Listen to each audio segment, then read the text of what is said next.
नमस्कार प्यारे बच्चों, मेरे चैनल स्टडी लाइफ में मैं आप सभी का वेलकम करती हूँ। आज हम पढ़ने वाले हैं भाषा अधिगम के बारे में, जो कि आगामी परीक्षा pre BEd, pre DElEd, CTET exam के दृष्टिकोण से बहुत ही महत्वपूर्ण है। तो आइए आज की क्लास आरंभ करते हैं। जानते हैं भाषा होता क्या है, कहाँ से आया यह शब्द, इसकी उत्पत्ति कहाँ से हुई है। तो भाषा का शाब्दिक अर्थ, भाषा जो शब्द है वो संस्कृत की भास धातु से उत्पन्न हुआ है, वहाँ से आया है, जिसका अर्थ होता है बोलना। भाषा जो शब्द है वो संस्कृत की भास धातु से आया है, उससे उसकी उत्पत्ति हुई है और जिसका अर्थ होता है बोलना। आइए भाषा के बारे में विस्तार पूर्वक जानते हैं। भाषा वह साधन है जिसके द्वारा हम अपने विचारों को व्यक्त करते हैं। किसी सामने वाले व्यक्ति से, किसी दूसरे व्यक्ति से अगर हम बात करें तो उसके लिए हमें किसका सहारा लेना पड़ता है? भाषा का सहारा लेना पड़ता है। तो भाषा एक साधन है जिसके द्वारा हम अपने विचारों को क्या करते हैं? सामने वाले के सामने व्यक्त करते हैं, प्रकट करते हैं। सामान्यतः भाषा को वैचारिक आदान प्रदान का माध्यम कहा जाता है। भाषा के द्वारा ही हम अपने विचारों को आदान प्रदान करते हैं, सामने वाले व्यक्ति को बताते हैं, सामने वाला व्यक्ति जो है वो अपने विचारों को हमें बताता है। तो भाषा एक क्या है? एक माध्यम है, एक साधन है। भाषा का आरंभ मानव के जन्म के साथ ही हो जाता है। मानव जन्म लेता है, उसके साथ ही भाषा जो है वो जन्म ले लेती है। विभिन्न कौशल जैसे बोलना, पढ़ना, लिखना को पूरा करते हुए व्यक्ति भाषा में निपुणता प्राप्त करता है। सबसे पहले तो वो बोलना सीखता है, उसके बाद पढ़ना सीखता है, फिर लिखना सीखता है। तो धीरे धीरे ऐसे करते करते व्यक्ति जो है भाषा में निपुणता प्राप्त कर लेता है, वो निपुण हो जाता है। भाषा ग्रहण एक निरंतर चलने वाली प्रक्रिया है, ये हमेशा चलती रहती है। भाषा की प्रकृति जानते हैं। भाषा एक अर्जित संपत्ति है। अर्जित मतलब जिसे हम अर्जन करते हैं, यह पैतृक नहीं है। पैतृक मतलब जैसे पिता से प्राप्त हो गया, हमें जो हमारा सरनेम है, जो धन होता है, संपत्ति होती है, वो पिता से प्राप्त होता है। लेकिन भाषा जो है वो अर्जित संपत्ति है, हमें उसे स्वयं अर्जन करना पड़ता है।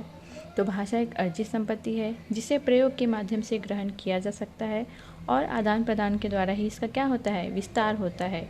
आपने देखा होगा कि जो छोटे बच्चे हैं वो जितने ज़्यादा बोलते हैं, उनकी जो मेंटलिटी है वो उतनी ही ज़्यादा विकसित होती है।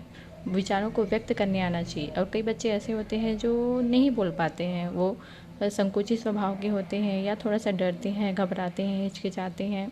तो जितना ज़्यादा अब शुरू में ही बालक को सिखाया जाए बात करने के लिए, उतना ज़्यादा ही उसका बोलने के कौशल का विकास होता है।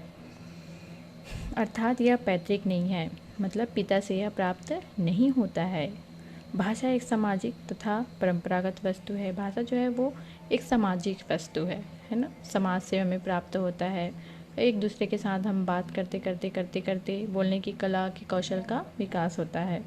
भाषा अनुकरण से सीखी जाती है। अनुकरण मतलब जो जैसे बच्चा छोटा है तो घर में अपने मम्मी पापा को बोलते हुए देखिएगा, वहाँ से वह अनुकरण करता है कि मेरी मम्मी ऐसे बोलती है, मेरे पापा ऐसे बोलते हैं। तो वहाँ से बच्चा जो है धीरे धीरे धीरे धीरे अनुकरण करके वो सीखता जाता है। भाषा में निरंतर परिवर्तन होता है, अर्थात यह परिवर्तनशील होती है। जैसे बच्चे जो है छोटे रहते हैं तो अपनी भाषा में किसी चीज़ को कोई और दूसरा चीज़ बोल देते हैं, लेकिन वो बाद में पता चलता है कि इसका सार्थक जो वर्ड है, जो शुद्ध जो अर्थ है वो अलग है। तो भाषा निरंतर परिवर्तन होता रहता है, अर्थात यह परिवर्तनशील है। प्रत्येक भाषा की अपनी व्यवस्था होती है जिससे उसके स्वरूप का पता चलता है, जैसे ध्वनि रूप, वाक्य, तत्व, अर्थ, तत्व, वर्णमाला, तत्व, शब्द रूप, वाक्य, संरचना, सार्थक प्रयोग आदि। और भाषा जो है कठिनता से सरलता की ओर अग्रसर होती है।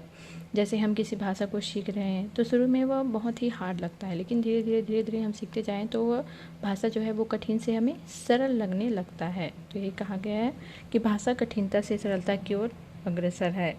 प्रत्येक भाषा की अपनी लिपि होती है। हर भाषा की अपनी एक लिपि होती है। जैसे हिंदी की लिपि क्या है? देवनागरी है, याद रखना है। पूछा जाता है एग्ज़ाम में कि हिंदी की लिपि कौन सी है, तो हिंदी की लिपि है देवनागरी। वैसे ही अंग्रेजी भाषा की लिपि है रोमन, और उर्दू की जो लिपि है वो है फारसी। तो चलिए आज की क्लास यहीं समाप्त करते हैं। धन्यवाद।